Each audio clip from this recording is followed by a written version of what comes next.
우리 함께 사도신경으로 신앙 고백 드리겠습니다. 나는 전능하신 아버지 하나님 천지의 창조주를 믿습니다. 나는 그의 유일하신 아들 우리 주 예수 그리스도를 믿습니다.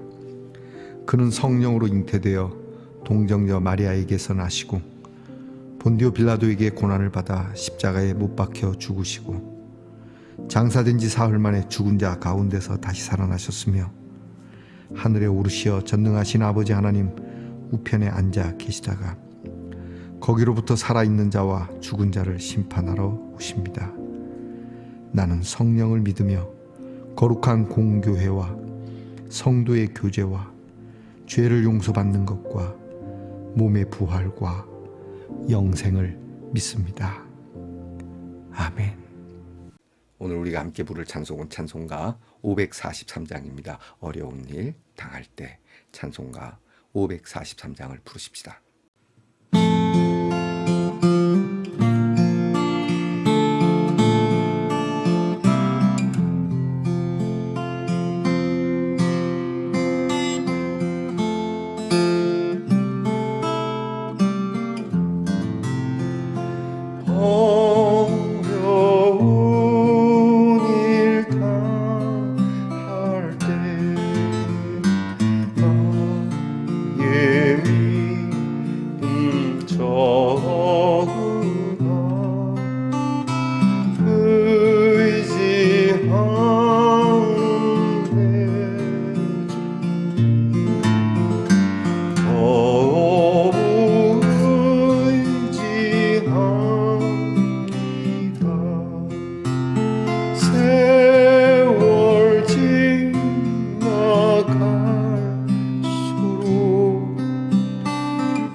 당해도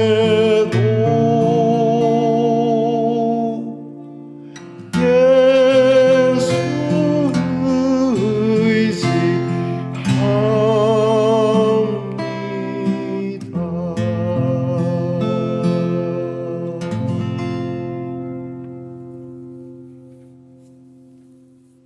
우리 모두 함께 겸손한 마음으로 기도하겠습니다.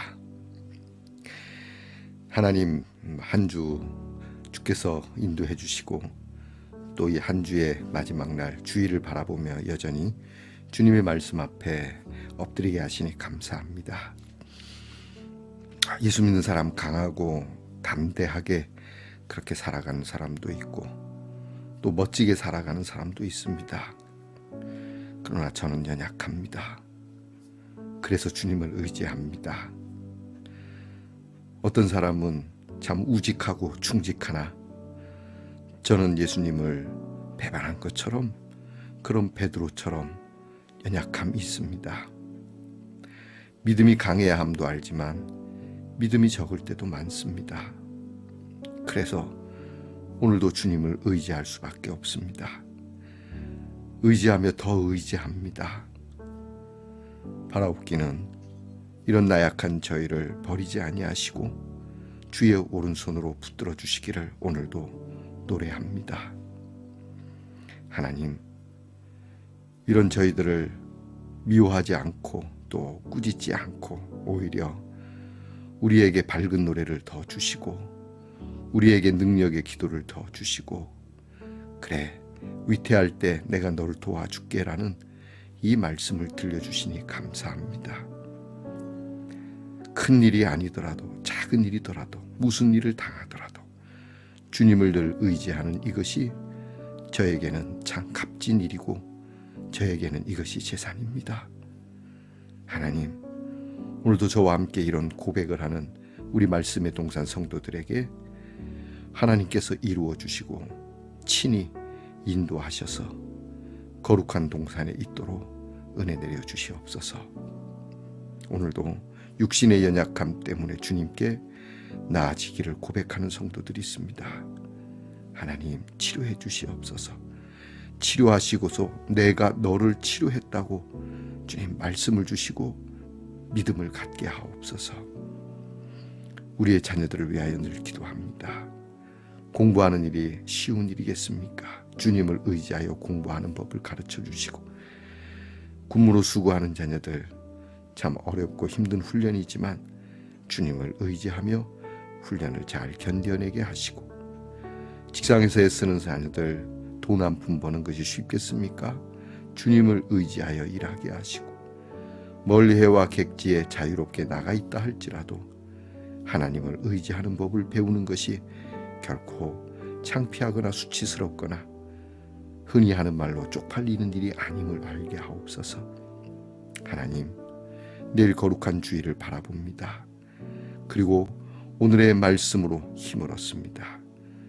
이 한 주 동안 도와주신 하나님께 크게 입을 벌며 찬송하고 우리와 같은 성도들이 모여 찬송과 기도를 모을 때에 하나님께서 임재하시는 큰 참 능력의 예배요 복된 예배가 되도록 기대하며 오늘을 보내게 하옵소서.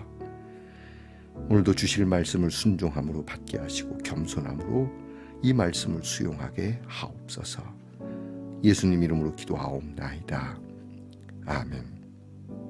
오늘 우리가 함께 나눌 묵상의 말씀은 예레미야 40장 1절로부터 12절까지의 말씀입니다. 예레미야 40장 1절로 12절까지의 말씀을 저와 함께 소리를 내어 읽겠습니다. 사령관 느부사라단이 예루살렘과 유다의 포로를 바벨론으로 옮기는 중에 예레미야도 잡혀 사슬로 결박되어 가다가 라마에서 풀려난 후에 말씀이 여호와께로부터 예레미야에게 임하니라.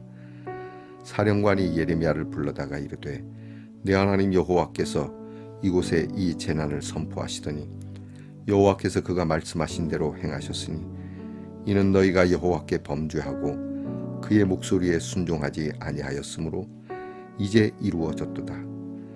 이 일이 너희에게 임한 것이니라. 보라, 내가 오늘 내 손에 사슬을 풀어 너를 풀어주노니 만일 네가 나와 함께 바벨론으로 가는 것을 좋게 여기거든 가자. 내가 너를 선대하리라. 만일 나와 함께 바벨론으로 가는 것을 좋지 않게 여기거든 그만두라. 보라, 온 땅이 네 앞에 있나니 네가 좋게 여기는 대로 옳게 여기는 곳으로 갈지니라 하니라.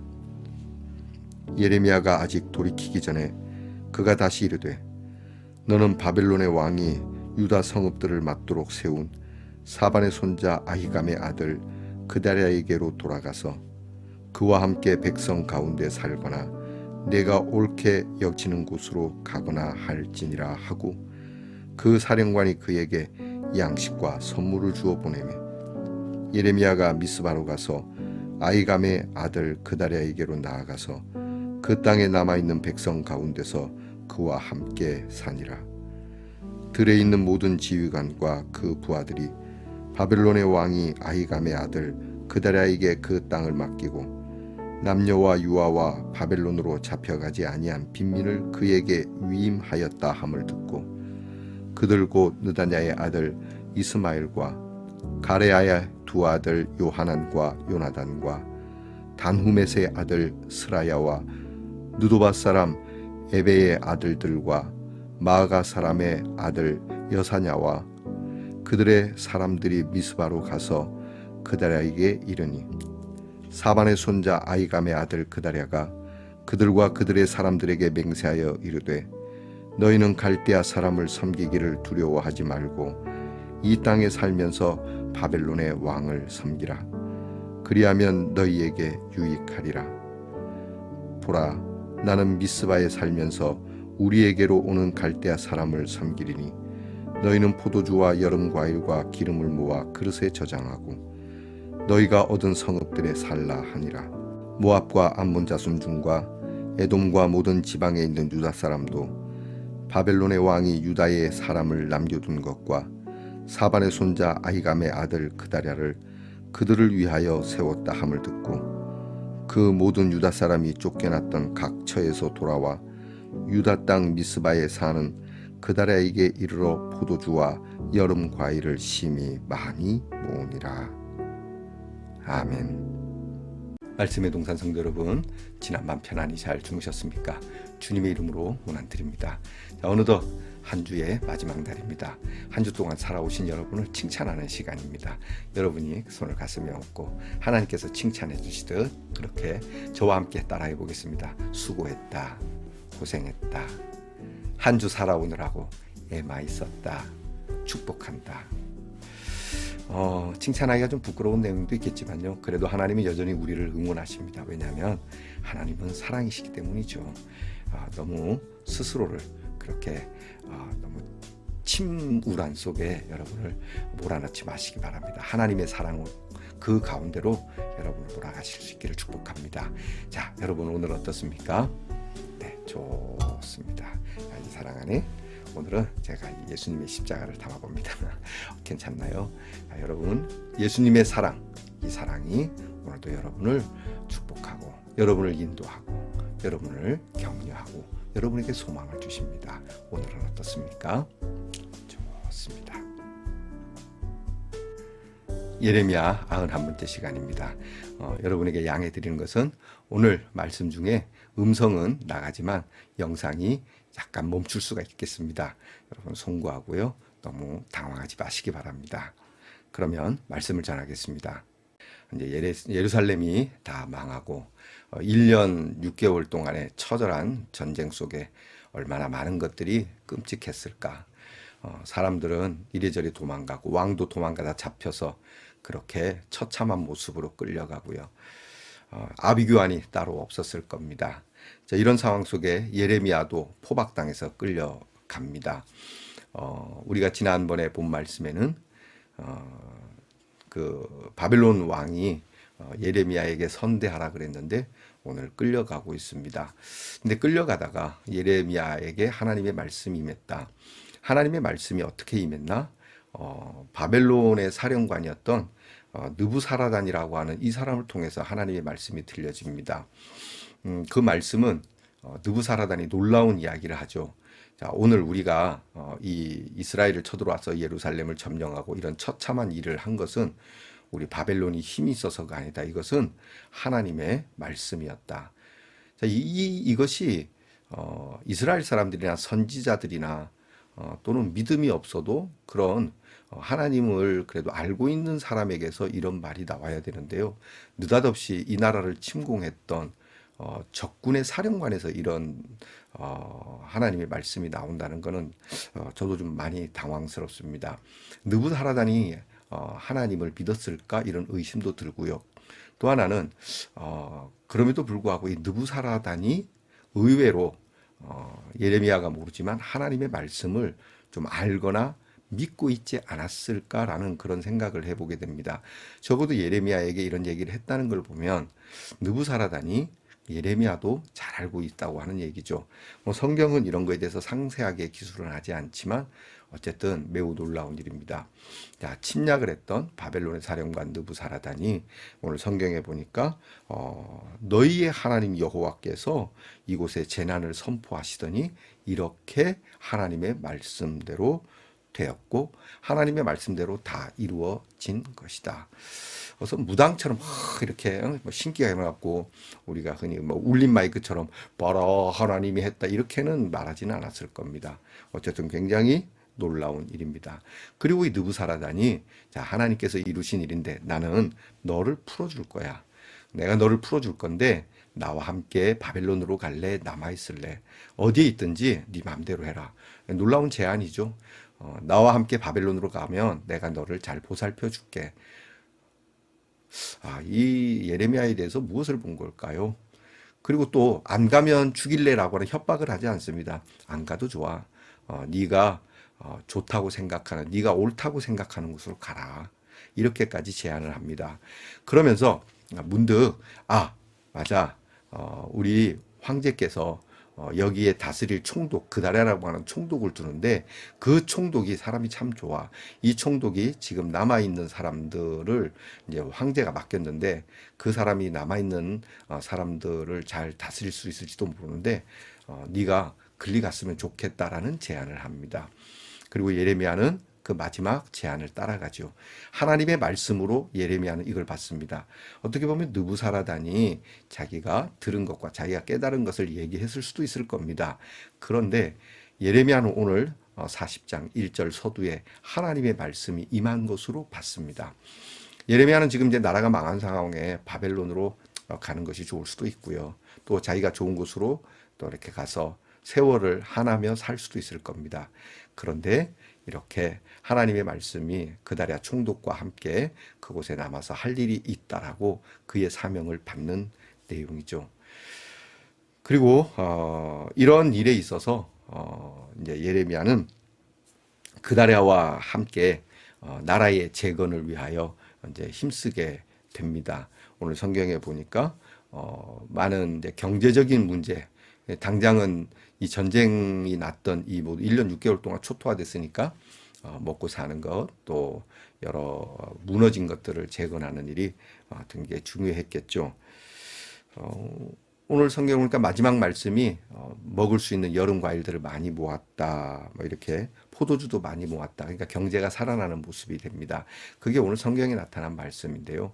오늘 성경을 통해서 저와 여러분이 한 두 가지만 묵상을 해보죠. 하나는 자, 이런 어려운 중에도 우리에게 들려지는 말씀이 그저 내가 좋은 대로 선택할 수도 있지만 하나님께서 이 어렵고 처참한 상황 속에서도 내게 주시는 말씀이 있다라고 한다는 점, 그리고 그것이 꼭 어떤 우리가 막 성경을 통해서 또는 뭐 어떤 유명한 설교자를 통해서도 오면 참 좋겠지만 그러나 뜻밖의 원수의 입에서도 고백되어지는 하나님의 귀한 말씀을 들을 수 있는 열려진 마음이라고 하는 것.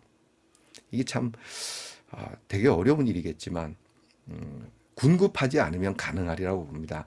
하늘이 무너져도 솟아날 구멍이 있고 내일 세상이 망할지라도 한 그루 사과나무를 심겠다는 이런 여유가 있다면 즉 이게 뭐 만사태평한 사람은 아닙니다. 성경이 말하는 것은 그런 태평함이 아니라 정말 지독하게 바쁘고 지독하게 어려운 순간에도 하나님의 말씀에 민감한 사람이라면 날아가는 새 또는 스쳐 지나가는 바람 한 올에도 하나님의 귀한 메시지를 발견할 수 있다라고 한다는 점에 대해서 저와 여러분이 좀 더 하나님 앞에 엎드려야 되지 않겠나라고 하는 겁니다. 두 번째는, 자, 이제 이 참 부끄러운 일이죠. 이방인에게서, 오늘날로 말하면 교회 다니지 않는 사람에게서 하나님의 말씀을 듣는다는 거. 지금 이스라엘이 이렇게 참 불쌍한 나라가 됐지 않습니까? 무너진 것도 불쌍하지만 어떻게 이방인에게서, 하나님을 모르는 사람에게서 이런 하나님의 말씀을 듣습니까? 창피하죠. 하나님께서 계속 선포했던 일인데 왜 너희는, 오늘 한국 교회는 좀 이런 위치가 되지 않았나 싶습니다. 한국 교회의 문제와 한국 교회의 그런 여러 참 속상하고 듣기 싫은 일들을 왜 우리 안에서 이 일을 해결하지 못하고 자꾸 교회를 안 다니시는 분들에게 이런 우려의 목소리를 듣느냐 말이죠. 이것이 이렇게 된 것이 창피하긴 하지만 이 창피함을 우리는 정말 민감하고 귀담아 들어야 하고, 이 부분을 우리가 빨리 하나님 앞에 엎드려서 해결하기 위해서 몸부림을 쳐야 된다고 생각합니다. 며칠 전에 선거가 끝났죠. 여당이 참 가슴 아프게도 많이 표를 얻지 못했습니다. 저는 오늘 말씀을 생각해 봅니다. 뭐 많은 평가자들이 얘기하는데 저도 그분들이 평가하는 것이 틀리지 않다고 봅니다. 그렇다면 오늘 말씀과 비교해 볼 때 왜 그들은 그 당에 대한 이런 어려운 문제가 닥칠 거라는 얘기를 끊임없이, 심지어는 야당에서조차도 그렇게 얘기를 해주는데 그 이야기를 귀담아 듣지 못하고 이런 결과를 얻었을까요? 여러분, 마찬가지입니다. 우리 교회도 마찬가지고 여러분의 믿음도 마찬가지, 저도 마찬가지죠. 그래서 이런 부분에 대해서 우리는 보다 가슴을 치면서 애통해야 한다. 그리고 마지막으로 한 가지 더, 이런 어려운 일 중에도 하나님께서는 길을 여신다는 겁니다. 자, 이렇게 해서 끝났다. 하나님 말씀대로 됐네. 끝. 이건 절망이죠. 그러나 여기에서도 하나님께서는 하나님의 도움의 손길을 내밀어서 처참한 가운데서도 믿음의 사람을 통하여 역사하시듯, 소돔과 고모라의 멸망이 있지만 그래도 하나님께서 그 믿음의 손길을 통하여 롯을 구원해 내시듯 말이죠. 오늘 말씀은 훨씬 더 희망적이라고 저는 봅니다. 앞에 부분은 절망이지만 예레미야도 그렇게 끌려가서 끝나겠지만 예레미야가 풀려나게 되고 그 가난한 빈민들과 함께하게 되고 그다라라고 하는 총독과 함께 또 이 나라의 새로운 희망을 이렇게 보게 되고 가꾸어 가게 되는 그런 단계로 첫 발걸음을 내딛는 것과 같은, 정말 모든 것이 황폐한 곳에 눈에 띄지 않을 만큼 파란 새싹이 탁 돋아나는, 여러분 오늘 말씀 보면서 그것을 볼 수 있기를 바랍니다. 야당이 됐든 여당이 됐든 뭐 좋아할 수도 있고 또 참담해할 수도 있겠지만 여러분, 저는 정치하는 사람은 아니지만 여러분들께서 그런 새싹을 찾아보시기 바라고, 무엇보다 우리 교회와 우리 말씀동산의 성도들도 여러분의 삶 속에 하나님이 주시는 소망, 내가 억지로 꾸미기 위한 소망이 아니라 하나님께서 주시는 참된 거룩한 감정의 소망을 여러분께서 찾아내고 그것을 하나님 앞에 늘 감사하며 이번에는 잘 가꿔야지 라고 하는 이런 결단이 이 아침에 있기를 축복합니다. 기도하겠습니다. 하나님, 우리는 왜 자꾸 교회 다니지 않는 사람, 믿음이 없는 사람에 의하여 판단을 받고 지적을 받아야 할까요? 오직 하나님의 말씀을 따름으로 믿음의 인격을 고양하고 많은 사람을 옳은 대로 인도할 수 있는 능력을 어쩌면 상실했기 때문인지도 모릅니다. 그것은 우리의 귀가 닫혀있고 우리의 마음이 완악한 결과일지도 모르겠습니다. 하나님, 이것을 알 수 있게 해주시옵소서. 여전히 우리는 괜찮아, 문제는 밖에 있다라고 말하지 않게 하시고 이 하나님께서 우리의 중심을 살피심을 알고 참 애통하는 마음으로 하나님 앞에 엎드려 이제는 주님의 참된 소망을 받는 사람이 되게 하옵소서. 예수님 이름으로 기도하옵나이다. 아멘. 하늘에 계신 우리 아버지, 아버지의 이름을 거룩하게 하시며 아버지의 나라가 오게 하시며 아버지의 뜻이 하늘에서와 같이 땅에서도 이루어지게 하소서. 오늘 우리에게 일용할 양식을 주시고 우리가 우리에게 잘못한 사람을 용서하여 준 것 같이 우리 죄를 용서하여 주시고 우리를 시험에 빠지지 않게 하시고 악에서 구하소서. 나라와 권능과 영광이 영원히 아버지의 것입니다. 아멘.